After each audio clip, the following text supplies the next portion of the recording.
Bienvenidos a Candela con Enrique Encinosa.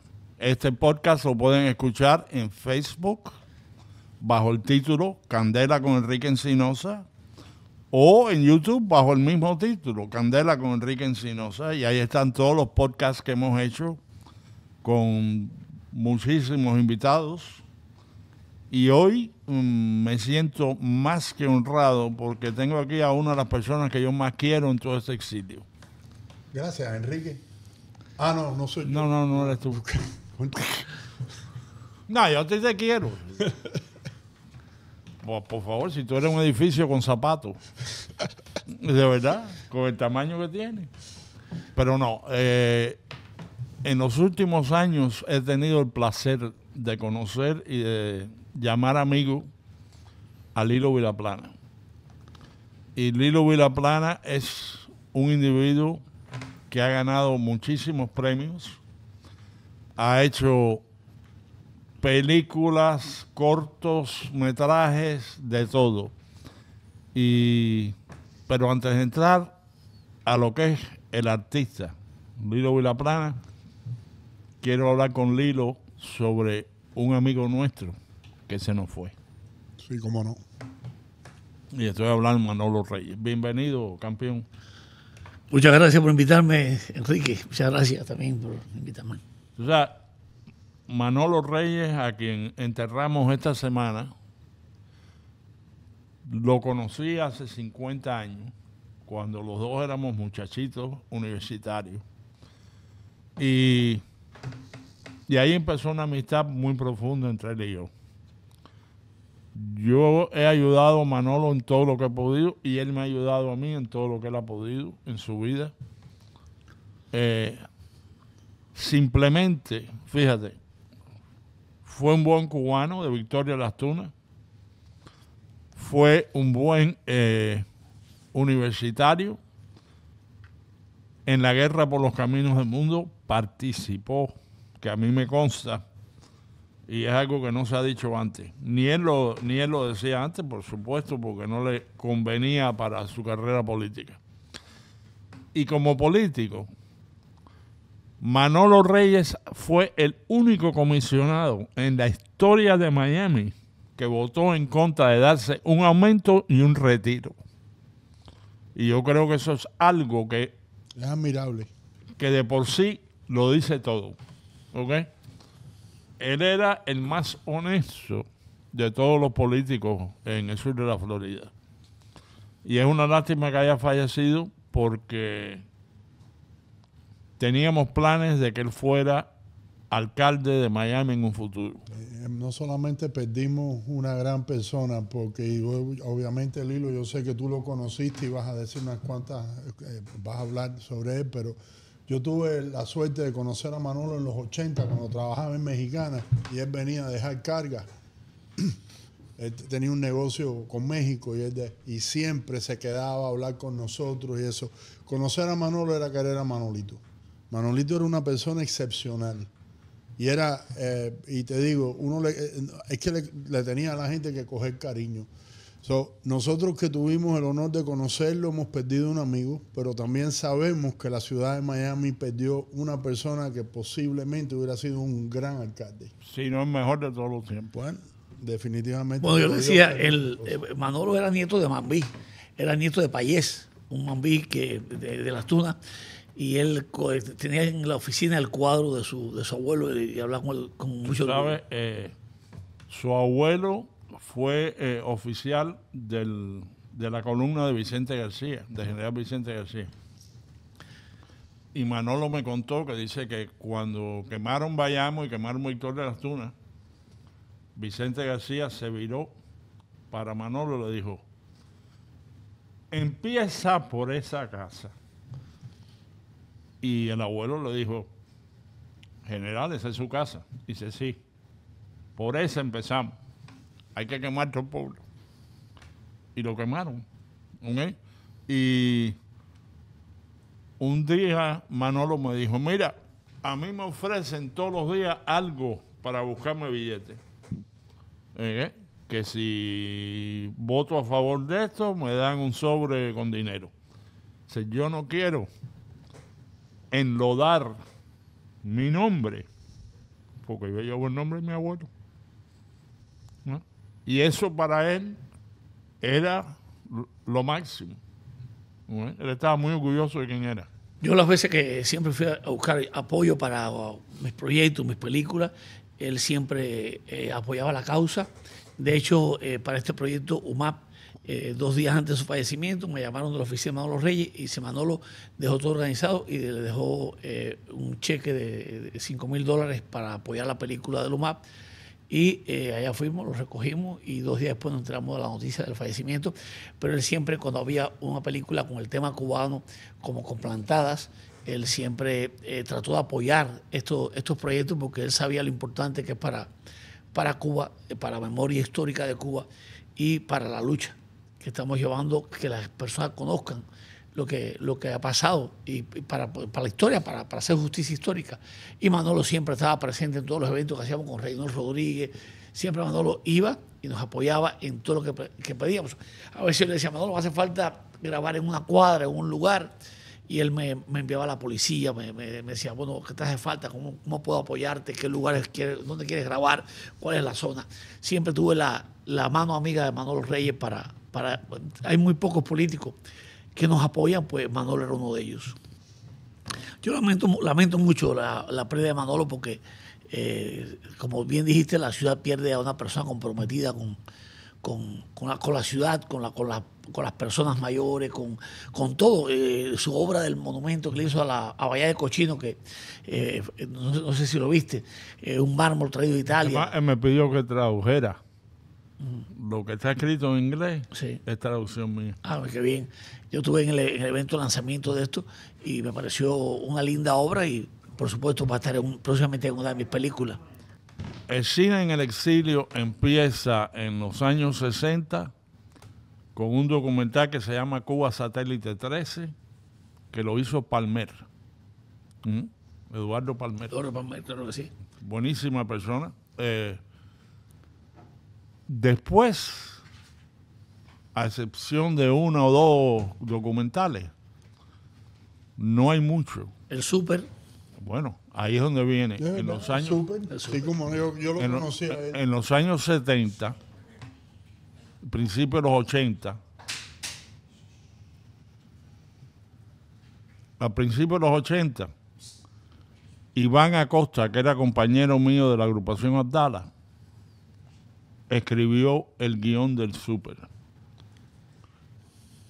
Y también creó una cosa que se llamó el Centro Cultural Cubano de New York, que era un teatrico que tenía 120 asientos, una galería de arte y casi más nada. Pero por ahí pasaron muchos de los que después se convierten en conocidos artistas cubanos aquí en el exilio. Rubén Rabasa, ¿no? Que ya lleva 50 años haciendo películas y shows en televisión. Oreste Matachena, que hizo el papel de malo en varias películas. Era buena, es buenísima persona, pero No, el papel cuando la cámara pega. cuando la cámara lo enfoca tiene cara de malo. Y así Mercedes Enrique, que trabajó en películas también con Sylvester Stallone. O sea, muchísimos actores pasaron por ahí y cineastas. Ahí se produjeron shows como la obra de teatro Los Gusanos, que después se hizo en película. Guaguasí. ¿En qué año estamos hablando aquí? Estamos hablando al principio de los años 80. Ok. ¿Ok? Guaguasí los 70, ¿no? No, Guaguasí tiene que haber sido después. Sí.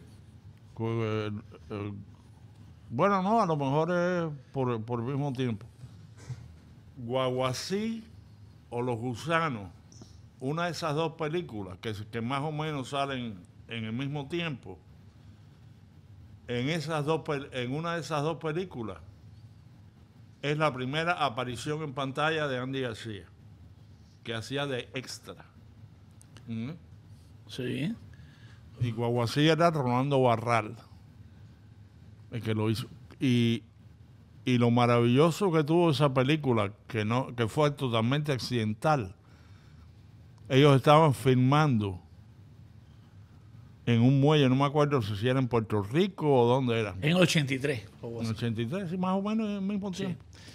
Ellos estaban filmando en un muelle y da la casualidad que cuando estaban filmando entró un barco soviético al muelle con su hoja y martillo y todo y le dio una validez increíble a la película. Sí, cómo no. Imagínate tú. Hay otra película, también está el cineasta León Hinchazo, hizo varias películas, Paraíso, hizo varias películas sobre Cuba, Azúcar Amarga.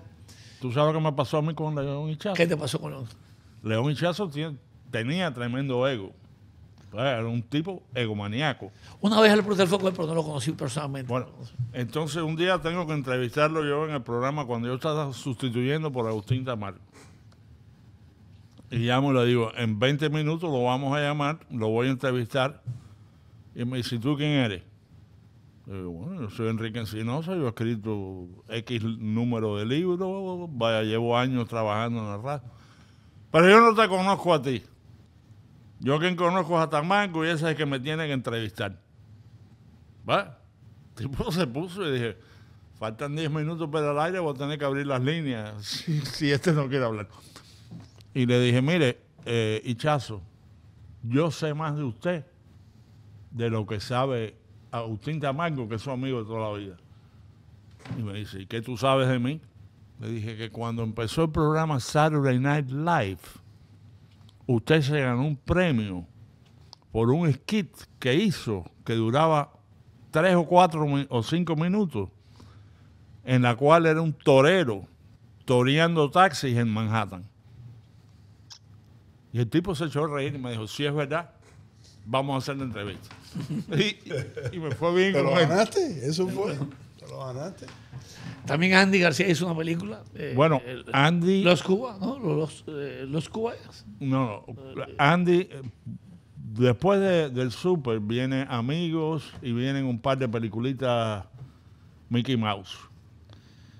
Pero cuando viene Andy García empieza a preparar... Los City. Sí, Los City. Y también hizo Arturo Sandoval. Sí, la Pero verdad. ya cuando él hizo la serie era un actorazo. No, ya eran los 2000. Es más, que muchos de los actores que trabajaron en esa película tengo entendido que ni cobraron porque Casi Bill todos, Murray los, estaba en esa fíjate, película. casi todos los actores cubanos que aparecen en esa película cobraron nada más que lo que es escala. ¿Ok? Incluyendo Dustin Hoffman y Bill Murray, que son gente que Sí, cómo no, claro. que para que tú los veas en pantalla estás hablando de no menos de 1 millón, 2 millones. Y ambos lo hicieron por $2,000 o $3,000 trabajando unos días y lo hicieron por amistad con Andy García. La película costó 13 millones, Lost City. Y no tuvo mucha apertura, ¿ok? No, Nada más que total, la cerraron por muchos lugares. nada más que la pusieron como en 60 teatros, que eso en Estados Unidos es nada. Claro. ¿Ok? Y la de Sandoval, que él no la financió, pero la de Sandoval, que vino más o menos en la misma época, una detrás de la otra, también tuvo impacto. Ahora,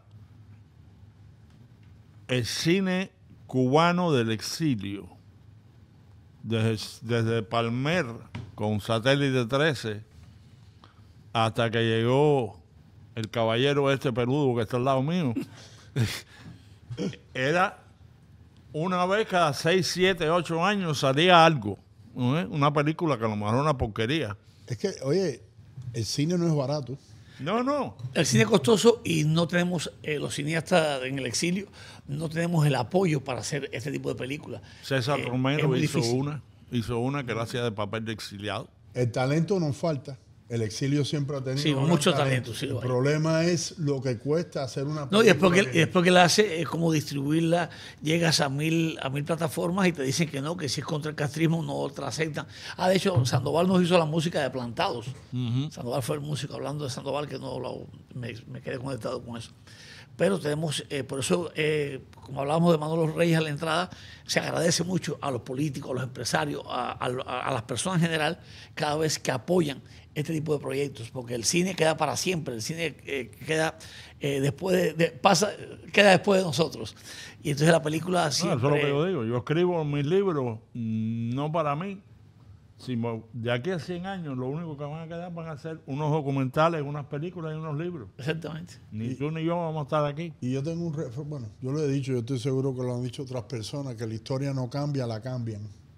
Y yo creo que en este momento lo que tú hiciste con Plantado, con Plantada, eso deja muy marcado el sufrimiento de los cubanos y lo que pasaron en esas cárceles, para que nadie les cambie el cuento y les digan que estaban en un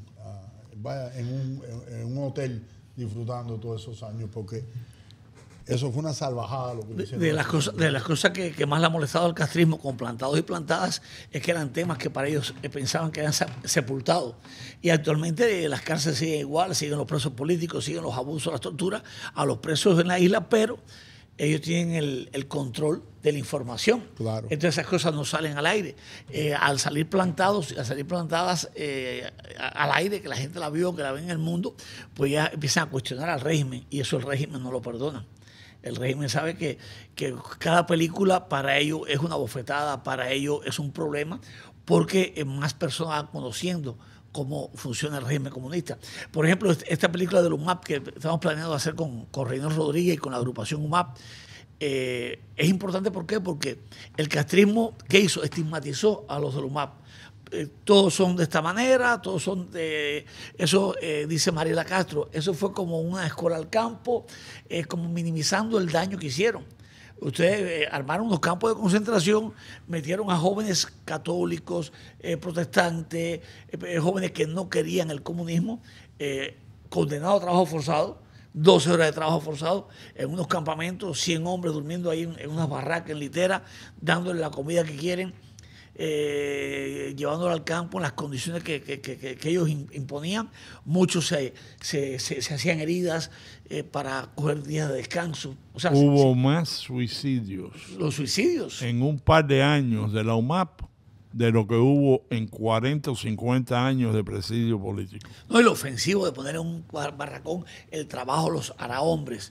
O sea, Mariela Castro, que tanto defiende a la comunidad LGTB, bueno, todos los homosexuales que el 10%, no llega al 10%, que pasaron por la UMAP, donde estaban los líderes de la llamada revolución para proteger a esa comunidad, cuando fueron bastante agresivos con la comunidad homosexual en la isla, y ahora quieren lavar esa imagen. Oye, la hipocresía, cuando los Beatles eran populares, si a ti te cogían con un pelado, sí, exacto, con un pelado un poquitico, a mí como el de ese caballero, a mí te pelaban en la calle. En la televisión cubana me decían a mí, óyeme, que si te hubiera cogido Papito Cerguera. Sí. Porque en la época a mí me llamó mucho la atención cuando yo con uno fue a Cuba como gran cosa, y tenía familia que me dijeron, pero si es que trataban a la le gente, tienen un parque a John Lennon después que fue prohibido. El parque John Lennon, ahora, después que lo inauguraron, Alarcón estaba diciendo,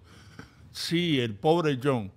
Oye, tú fuiste parte de tratar de destruir al pobre John cuando el pobre John era conocido. Sí, exacto. Las personas en Cuba, los discos de los Beatles y todos estos discos prohibidos los metían dentro de carátulas de otros discos, del Aragón, de lo que sea, y metían ahí el disco para poder transportarlo. O libros, los libros, recuerdo que había que... La hora final de Castro, por ejemplo, de Andrés Oppenheimer, yo lo circulé en La Habana, yo lo forraba y andaba con el bajo brazo, porque la gente no podía ver de qué se trataba. Ellos prohibieron muchas cosas y persiguieron muchas cosas en la isla. Fíjate que ahora, esta semana, casualmente, en Varadero, en el Hotel Meliá, se inauguró por primera vez en más de 60 años una pelea de boxeo profesional. Un promotor alemán convenció al régimen de hacer carteleras de boxeo profesional en el Meliá de Varadero. Ellos acomodan los principios. Sí, Los principios del comunismo es no tener principios. Es de acuerdo a lo que le convenga. Ellos son muy flexibles. Son muy flexibles. Se fusilan hoy y mañana dicen, qué lástima. No, de hecho, los certificados de fusilamiento, cuando tú lo lees, te dice muerte por herida de bala, muerte por anemia. O sea, Y muerte, nunca te por fusilamiento. paro del corazón. Sí, un paro del corazón. Los certificados de función son así de descarados. Ahogado. Pero no dicen que fue por la bala que le metieron en el cuello en la película. Interesante. Pero fíjate, hemos hablado de lo maravilloso que ha sido Lilo con plantados, con plantadas, con el caballo, con el gato y ahora con un map. Pero yo quiero decirle algo a la audiencia que quizás la audiencia no se percata. Lilo y su sargento mayor Iracema, su esposa, que ella es el showrunner, right? Ella es la showrunner. Son magos haciendo maravillas con poco dinero. ¿Okay? Es que lo tienen que hacer. No, es que ¿Es eso o no hacerlo? No, exacto. Muchas veces me dicen a mí, pero tú vas a hacer con él eso. Pero o no déjame hacerlo? decirte, a mí me impresionaron mucho Plantado, la calidad de la película. Y yo estoy seguro que ustedes estaban apretados para poder hacer esa película. Plantada, sobre todo. Sí. Plantada fue una película con muy poco presupuesto. Bueno, fue un dinero que se consiguió a base de comidas que hacía Reynold Rodríguez. Y vamos a hacer. Que vamos a hacer otra en mayo 3. En mayo para lo más empezamos. Y me dijo Reynold, después que hicimos Plantados, que esa la financió Leopoldo Fernández Pujal, me dijo Reynold, hagamos la película de las presas políticas. Y él cogió y yo le dije, ¿con qué contamos para esto? Y él dijo, no, con la moral del exilio. Y salió, era una actividad de hoy, otra actividad mañana, otra actividad, toca puertas, habla con empresarios, habla con el público.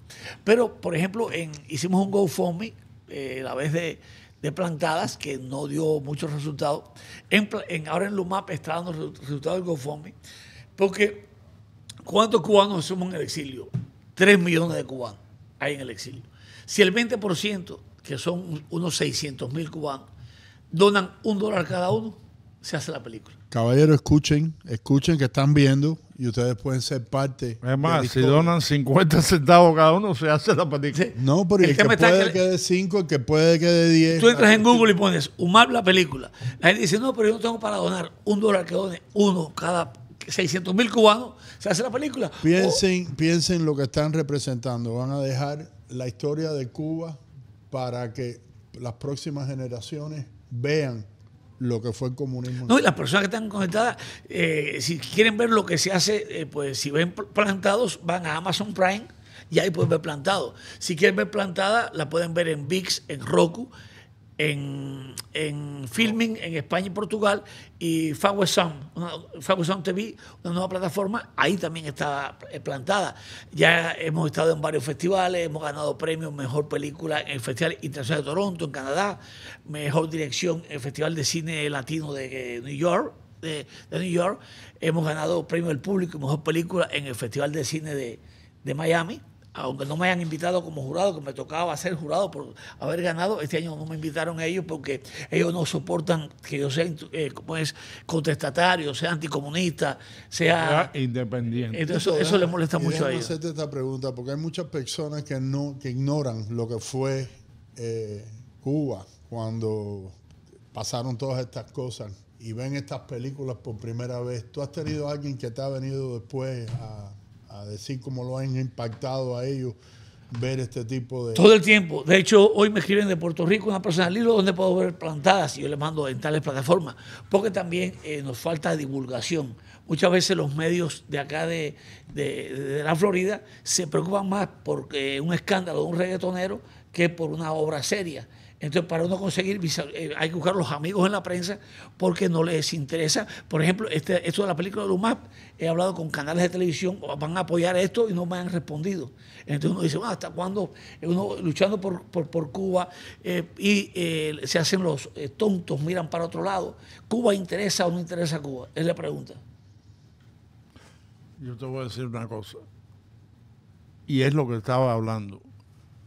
La maravilla que es Lilo para hacer una película con menos dinero de lo que te cuesta comprarte un carro de lujo. ¿No es? Si te compras un Cadillac o un Mercedes, estás gastando más dinero de lo que gastarías financiando la película entera. No, si mucha gente, ahora hicimos el Capo 4 en Colombia. Cada capítulo del Capo 4 costaba $900,000. Imagínate. Un capítulo.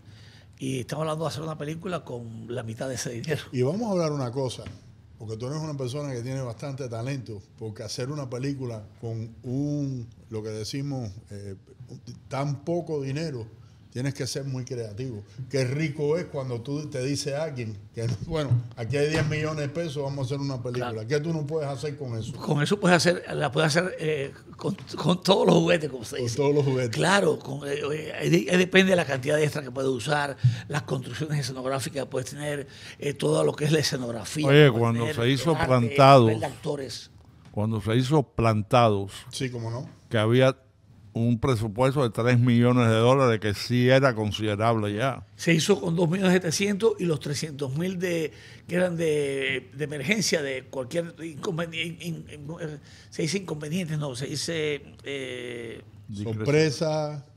No. Sí, imprevistos. Que siempre uno tiene un 30% para imprevistos. Ese por ciento de imprevistos, como no existieron imprevistos, se le devolvieron a Leopoldo Fernández Pujol. De ahí se cogió parte del dinero ese para un monumento a los alzados de Escambray que hay en la calle 8. O sea, uno usa realmente lo que vamos a usar para la película, lo que no, pues se le devuelve. Ahora déjame decirte, mira, cuando empezó con Leyendas del Exilio, ¿okay? En Leyendas del Exilio tú te pones a ver esos episodios, que por cierto, debieran ponerlos otra vez. Yo creo que debería hacer una plataforma, el canal América TV, para tenerlos ahí en Leyendas del Exilio. Y de verdad, fue tan impactante Leyendas del Exilio que se quedaron tantas personas importantes sin entrevistar que debían armar otra temporada, ya sea que se unan empresarios, que se unan algunos negocios para apoyar a América TV en ese esfuerzo de hacer la Leyendas del Exilio. Y Leyendas del Exilio se hizo casi sin dinero, ¿ok? Muy poco dinero. Muy poco dinero. Y entonces, pero fíjate, por ejemplo, tú estás viendo el capítulo sobre Tomasito San Gil o sobre el Guapo Rivera. Y tú estás viendo guajiros caminando por cañaverales con armas de la época. Y te voy a hacer un cuento ahora. Cuando ¿El cañaveral estaba de dónde? ¿Al lado del expressway, no? Estaba ahí en la ciudad del Doral. Me lo consiguió Grillo, un guajiro Roberto, y Roberto tenía un cañaveral ahí. Y ahí, ¿qué hicimos nosotros? Teníamos para pagar 8 extras. Pues cogimos los otros 8 extras y los vestimos de alzado y teníamos 8 escopetas. Y disparaban desde el cañaveral, disparaban hacia donde estaban los milicianos. Y entonces después a los 8 milicianos cogíamos y los vestíamos, lo mismo que hacían de alzado, los vestíamos de milicianos, los poníamos de espalda y le disparábamos. Uno se fajaban los mismos uno contra otro y después en montaje lo solucionaban. Las mismas armas. Claro. No había para mucho más. No, pero ahí te demuestra la creatividad. Ahí te la estás ahí ese es y hay mucha gente que está en el cine y si no tienen un paquete de dinero, no hacen nada. Claro. En el capítulo tuyo, cuando tú narras los hechos de Nueva York, hay que hacer Nueva York aquí. Entonces, en el parque, que cuando tú coges a aquella comunista y le dices 2 o 3 cosas, pues entonces... cuando le puse la pistola en la boca a Luther Casal. Exactamente, eso lo dijiste tú, no yo. Entonces, y déjame decirte, armamos fue uno de los momentos más agradables de mi vida. un tubo anaranjado así, con una máquina de humo, como los tubos de Nueva York que ponen el humo del metro. Ajá. Pues lo pusimos al fondo del plano y en el calor de Miami pasamos por el carro 4 o 5 extras con abrigo. Entonces hicimos Nueva York aquí en Miami, ¿te acuerdas? Sí. No. Se hicieron cosas muy bonitas. Nueva York en Miami, ya tú sabes. Se han hecho cosas muy lindas. Teníamos que ser muy creativos para hacer. ¿Y el Escambray en Doral? Y ahora para Plantadas, hicimos el escambray en una finca de un amigo en Los Cayos. El escambray de plantadas en Los Cayos. Y en el Doral lo que hicimos fue los llanos de Agapito Guapo Rivera. El campo de caña donde le queman, que está con el tabaco nuestro querido Agapito. Agapito hizo esa historia al lado mío, sentado al lado mío ahí en La Poderosa cuando estábamos. Gracias a Enrique yo conocí a Agapito. Y recuerdo cuando íbamos a... Agapito fue una de esas personas. Tú sabes, mis hijos un día me dijeron, tú has entrevistado presidentes de Cuba, de Estados Unidos, senadores, generales, artistas de cine. ¿Quiénes son los más importantes que tú has entrevistado? Le dije, una pila de guajiros. Y de verdad,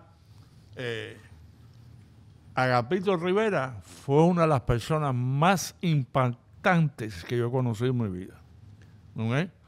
En el nivel de inteligencia natural que tenía, yo se lo dije, le dije, compadre, si tú en vez de alzarte hubieras venido para Estados Unidos con 20 años, Marco Rubio no tendría trabajo hoy. Porque de verdad, él hubiera sido, ese tipo tenía madera para hacer lo que fuera, senador, congresista. Óyeme, a los 2 días de llegar aquí al exilio yo lo conocí. Que me dijeron, no termines el libro sin hablar con Agapito. Dije, bueno, voy a hablar con Agapito. Y empiezo a hablar con Agapito. Y como a los 10 minutos en la conversación le digo, ven acá, chico. Si tú aprendiste a escribir en el presidio, ¿ok? ¿Cómo es que tú te viraste contra aquello? Si tú eras el tipo perfecto para que te enlistaran en la ORI, en diferentes organizaciones de masa, y milicianos, y tenientes, y lucha contra bandidos, lo que fuera. Y me dijo, mira, yo no tenía nada, pero tenía la esperanza de un día tener algo. Y cuando yo vi que a los que habían sudado la camisa le quitaban lo que tenían, me quitaron la esperanza. Yo tenía que ir a la guerra para recuperar la esperanza de un día tener algo. Wow. Y cuando me dijo eso, yo dije, compadre, ningún filósofo alemán del siglo XIX lo hubiera definido mejor. Y cuando le van a la libertad, que le dicen, Agapito, dame las manos para ponerte las esposas. Dicen, no, tú me las puedes poner, pero yo no te pongo las manos. Se dice, lo golpearon para colocar las esposas. Agapito es un tipo fuera de liga. Y gracias a ti lo conocí. Enrique dice algo de la inteligencia de los guajiros. Acuérdate que la educación no te da la inteligencia, te da sabiduría que aprendiendo y todo lo demás. Pero oye, yo me crié oyendo de los puntos guajiros y mucha de esa gente eran analfabetas, no sabían leer, pero te metían uno que para mucha gente no entienden que ese fue el primer rap. Sí, yo creo que tú y yo lo hemos hablado. Los primeros raperos fueron unos guajiros cubanos. Increíble. Okay. Te quería decir, no, cuando venía en el carro para acá para la entrevista, venía hablando con mi padre y yo le decía... Que está aquí, pero no quiere participar. Yo le decía, vas a conocer a Enrique Encinosa, uno de los hombres que más sabe sobre la lucha del escambray en Cuba y sobre todo esa lucha, y yo aprendí mucho con Enrique. Y le debo muchas cosas a Enrique, conocer a Agapito Rivera, a Quechole. También un día me prestó la casa para entrevistar a Luis Posada Carriles, que Luis no quería ir al estudio. Hicimos todo un operativo para armar aquí en un pedazo chiquito, ahí, armar el estudio aquel para que pareciera que era el mismo set de entrevista de la televisión, con el archivador, la luz verde, que lleva Leyenda del Exilio, y siempre hemos conspirado en ese sentido, y ha sido un honor para mí estar contigo en esta... Igual muchos objetos que me has donado para el Museo de la Diáspora, que invito a las personas que están viendo este programa, ir ahí a la Coral Way, 1200 Coral Way, el museo, porque está la experiencia cubana, que es interesante ver. Sí, yo te di fotos de alzado, te di fotos de operaciones comandos. Exactamente, hasta un logo de Comandos Mambises, un afiche de esto de Abdala. Varias cosas me diste para el museo, y eso está ahí. Pueden verlo está ahí mismo en la 12. El 12 Coral Way. La 12 Coral Way, enfrente. Es un placer. Va, de verdad, yo disfruto con Lilo. Yo disfruto. Lilo, ¿por qué no das la información otra vez cómo las personas pueden donar? Bueno, si quieres... Espérate, primero que nada, la información, esto sale antes de mayo 3. Ya. Así que da la información para la comida. Reinaldo Rodríguez, el incansable luchador anticomunista que ahora también se ha vuelto productor de cine. Mi jefe. Tu jefe. Entonces Reinaldo que está convocando a un almuerzo en El Gallegazo el 3 de mayo a las 12 del día. Quien quiera ir, pues entonces puede pasar por El Gallegazo, hacer su aporte para la película. Desde las 12 del día vamos a estar ahí. ¿Dónde está el El Gallegazo? Gallegazo está en Coral Way con la 74, creo que Okay. es. Sí. Sí, cómo no. Ya Sí. sé dónde está. Claro, Ahora ahí, que dijiste ahí. eso, es exactamente. Ahí podemos vernos. Está en un strip mall. Ya. Sí, cómo no. Sí. Y entonces, eso por una parte. Por otra parte, en Google o en mis páginas pueden entrar a UMAP La Película. Y en UMAP La Película pueden donar en el GoFundMe.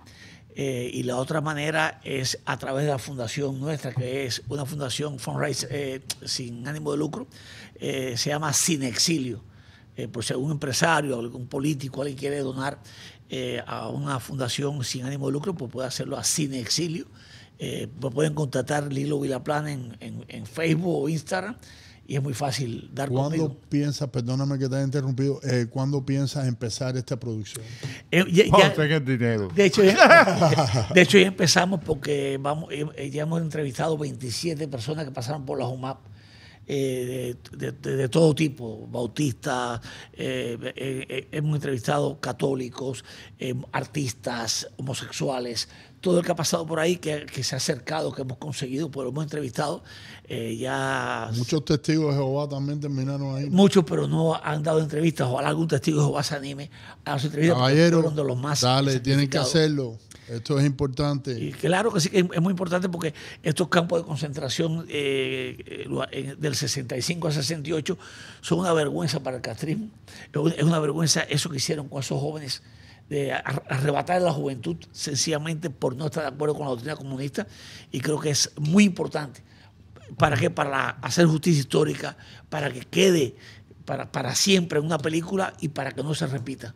Es bueno tomar esa experiencia de lo que no se debe hacer, porque eso es un crimen contra los derechos humanos.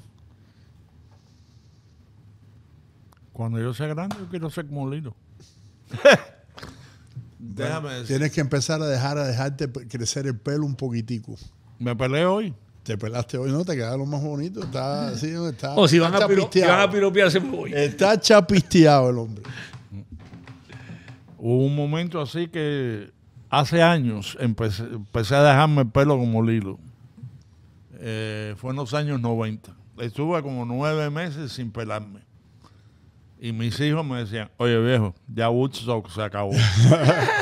¿Ok? Y mis hijos me dicen, tan locos por verme todo el pelo blanco. Así que eso es cuestión de... A mí de verdad que me he acostumbrado al pelo corto. Igual que me acostumbré a la barba después que salí del ejército americano. Yo pensaba que mi hijo se hace el pelo largo como yo, pero no, mi hijo no le gusta, se pela bien bajito. Que ese es otro. No, es que los es una hijos película ahora. usualmente no hacen lo de los padres. Exactamente. Entonces ahí van a pelearse contigo, porque no, te van a ir en la contra contigo. Ahora, déjame decirte, yo he visto fotos de Lilo en Cuba y se parecía a George Harrison de los Beatles. Ah, mira. Desde muy joven tengo pelo largo. Pues, Cuando tenías el bigote como George Harrison. en contra de los deseos de mi padre y en contra de todo me dejé el pelo largo. Siempre. Bueno. Todos vamos en contra de los deseos de nuestros padres en un momento dado. Mi padre hubiera preferido que yo hubiera jugado tenis o golf en vez de ir a un gimnasio a entrarme a piñazo con la gente cuando boxeaba. Y así sucesivamente. Cada cual tiene su locura. Pero a cada loco con su molino. Así es. Y déjame decirte, yo creo que el exilio, y lo digo sin resquemor, el exilio yo creo que se ha beneficiado enormemente con Lilo. ¿Okay? Yo creo que Lilo ha hecho renacer algo que estaba ahí, pero que no acababa de surgir. ¿Okay?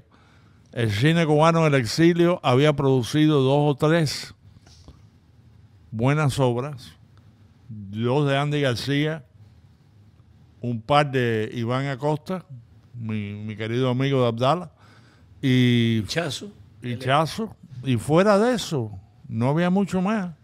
Documentales de Pedro Corso, documentales de Sí, de pero Palmer. casi todo eso vino después de ti. No, antes. No, José mucho Palmer, vino sí. después de ti. Pero Aquí se yo creo hizo- que, de verdad, disculpa, que te interrumpa, Sí, cómo no. da mucha vergüenza que en 66 años de exilio haya tan poco cine.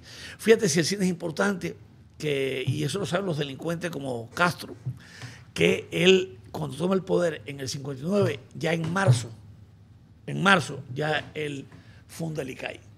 O sea, no demoró nada porque él sabía, claro, solamente los soviéticos se lo dijeron, la importancia del cine para transmitir los mensajes. Creo que el exilio se ocupó mucho de la política, se ocupó mucho de muchas cosas que les parecen inminentes, pero no pensaron en el mensaje. Hubo muchos años que lo único que se podía hacer del exilio era guerra. Claro, Telemundo se fundó en Cuba y se perdió. O sea, de hecho, las radionovelas empezaron en Cuba. La televisión cubana. El derecho de nacer de Cañet. Hace poco una venezolana me decía, no, porque la escritora Delia Fiallo, venezolana, le dije, no, es cubana. No, es cubana. Es cubana. Y Inés Rodena y era no, cubana y no lo también. sabían. Y cuántos artistas, la televisión en Argentina, o sea, y en Venezuela, Cisneros, Guarmestre, fueron llevando. Toda esta gente Guarmestre. era. Mira, déjame permiso porque de esa parte yo soy un poquitico, por mi madre, Ada Béjar. Por Ada Béjar, Ok. claro. Mamá lo decía, la televisión cubana estaba muy adelantada. Sí, el cine cubano mejoró mucho después. No, el cine no. Pero había películas. Pero la televisión. Ahora, ¿qué pasa? En el 59, cuando entra Fidel, ya existían las máquinas de videotape, pero todavía no se estaban usando. Si hubiera aguantado un poquitico más, todos esos cubanos, todos esos hubieran sido ya artistas internacionales, porque eso es lo que crea el videotape. Cae Fidel, lo primero que hace es exactamente eso, intervenir en la televisión y empezar a empujar la propaganda de ellos. Él sabe la herramienta que es el Ahora, cine. déjame Fíjate, las decirte, películas mira, cubanas mira, todas son hubo- El Brigadista. Son películas para adoctrinar cómo atacar la burguesía, cómo atacar y desprestigiar a los alzados, ponerle bandidos o mercenarios a los brigadistas. Entonces, el cine sirvió para toda esa propaganda política y la gente veía El Hombre Maicinicú. Entonces, la historia, el gran superhéroe, El Hombre Maicinicú, cuando era un vil chivato, que tú lo sabes, que lo apretaron y denunció a los primos que lo fusilaron. Fíjate, de entrada, Alberto Delgado no era agente de la seguridad. No, para nada, era un chivato. ¿Ok? Él era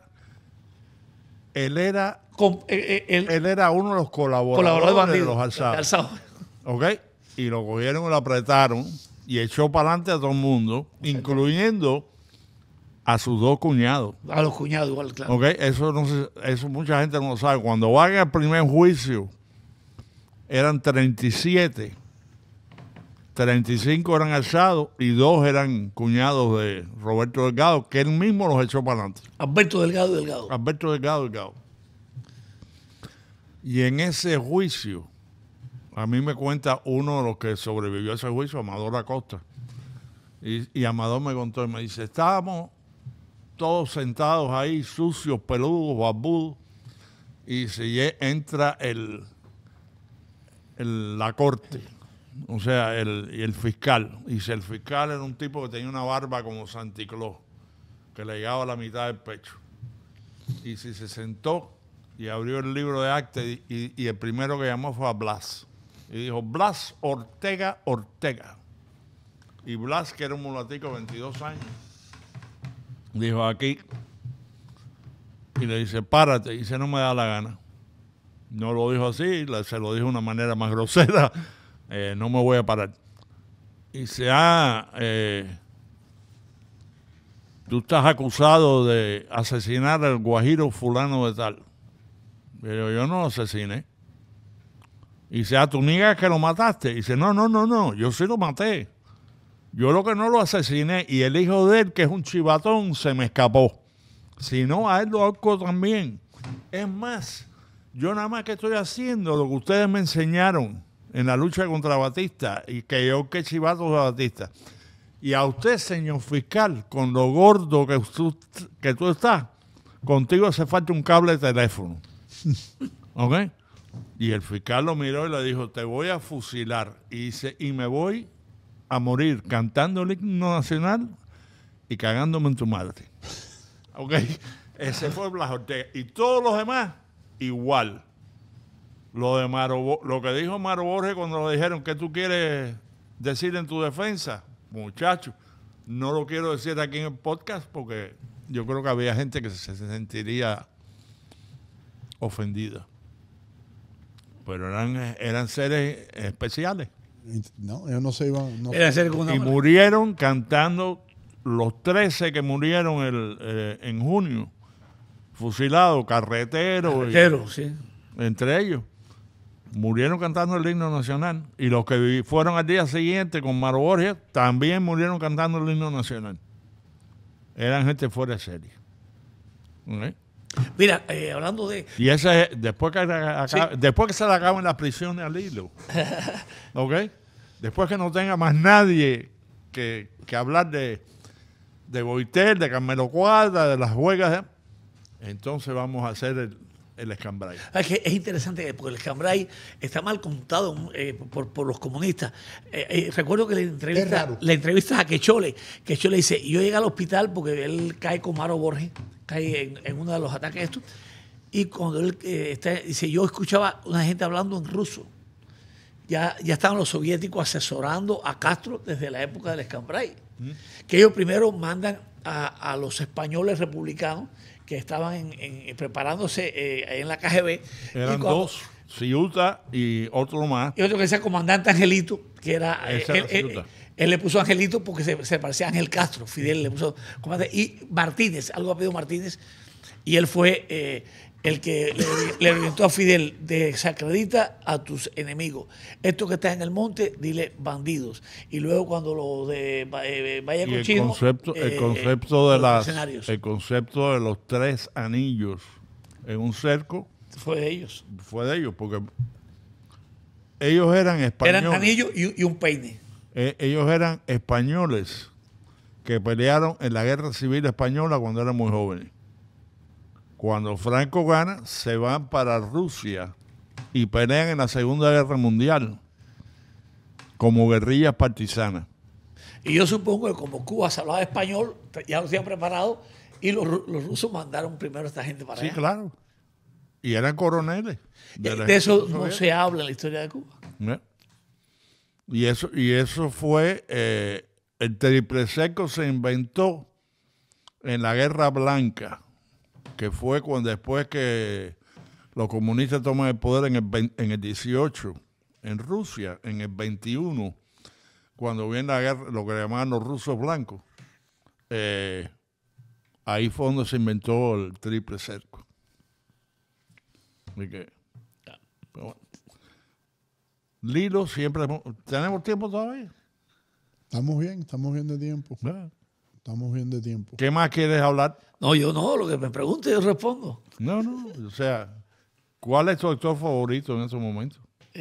¿O tu director favorito? Sabes que yo no pienso en actores favoritos ni en directores favoritos. A mí, yo creo que cada historia tiene... su ritmo. Sí, y su magia. Y cada cual encaja de acuerdo al personaje, de acuerdo a lo que se está contando. También creo que no todo el mundo es para todos los papeles, ni todos los directores son para todas las obras. No, claro. Hay obras... sí, yo creo que eso es así. Y decir, no, mi favorito es fulano de tal, o mi película favorita, depende. Todo depende igual. En los tiempos uno va cambiando de gusto, va cambiando de... sí. Hay veces que yo veo una película que la vi de muchacho y digo, yo no puedo creer que esto me haya gustado a mí. Claro. De verdad. Claro. Déjame decir, ¿en qué año tú naciste? 1965, 29 de octubre. Ok, tú te perdiste. Yo que soy un poco más viejo que tú, cuando la Cuba republicana, yo averigüé una cosa que yo no sabía que existía. Y era el anunciador del cine. ¿No ves? las películas europeas, por ejemplo, Brigitte Bardot, que tenía todas esas películas muy sexuales, que aparecía desnuda. Brigitte Bardot aparecía desnuda, pero era un pasillo y entonces de pronto ella pasaba por el pasillo así y tenías un segundo para verla desnuda. O ella se estaba vistiendo y entonces si tú te fijabas y mirabas el escaparate, Había había una imagen de ella de espalda y le veías algo. Pero en todos los cines de Cuba, y esto era cuando yo era chiquito, me colaba en los cines no aptos para menores. Y en todos los cines de Cuba había un anunciador. Y ese era el tipo que veía la película 10 veces y se sabía la escena exacta. Y te decía, prepárate, no Entonces, cierres, no entonces pestañees. tú estabas ahí sentado y de pronto tú veías, ¡ahí viene! ¡Ahí viene! ¡Ahí viene! ¡Mírala! Yo no sabía eso. Y eso sí, eso era el anunciador del cine. En todos los cines había igual que en todos los pueblos, había un marihuanero y un borracho. Porque nadie te decía, en Bejucal hay 4 borrachos. No, en Bejucal Pepito es el borracho del pueblo. Y fulanito es el marihuanero del pueblo. O sea, nada más que había un marihuanero y un borracho.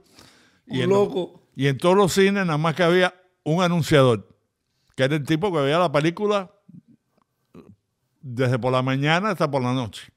Puede haber 15 segundos en total. ¿Okay? Pero sí, así es. Se nos acaba el tiempo, Enriquito.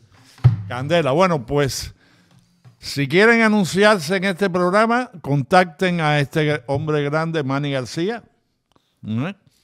Si quieren ayudar con este proyecto del hilo, por favor, ayúdenos. Vamos a ponerlo también en el screen para que lo vean. Repítelo una vez más, por favor, Lilo. Si quieren ser parte del proyecto UMAP, la película, ese es el nombre de producción. Pueden contactarnos en Google, ponen UMAP, la película es el GoFundMe y pueden aportar lo que quieran aportar para que se haga. Y si algún empresario, algún político quiere hacer una donación más grande y quiere hacerla a través de una fundación non-profit, pues Sin Exilio, y me puede buscar en mis páginas Lilo Vilaplana en Facebook, Lilo Vilaplana en Instagram. No tengo Twitter, que ahora es aquí, porque una vez peleé muy fuerte con algunos ministros de Cuba y parece que mandaron ahí y me estoy suspendido de esas redes sociales. Las demás sí las tengo. Bueno, pues gracias, Enrique. Acaba el tiempo. Gracias. Pues siempre es un placer. Candela. A Candela, esta es tu casa. Gracias. Buenas noches a todos. Buenas noches. O buenos días, porque este programa ustedes lo pueden ver cuando quieran.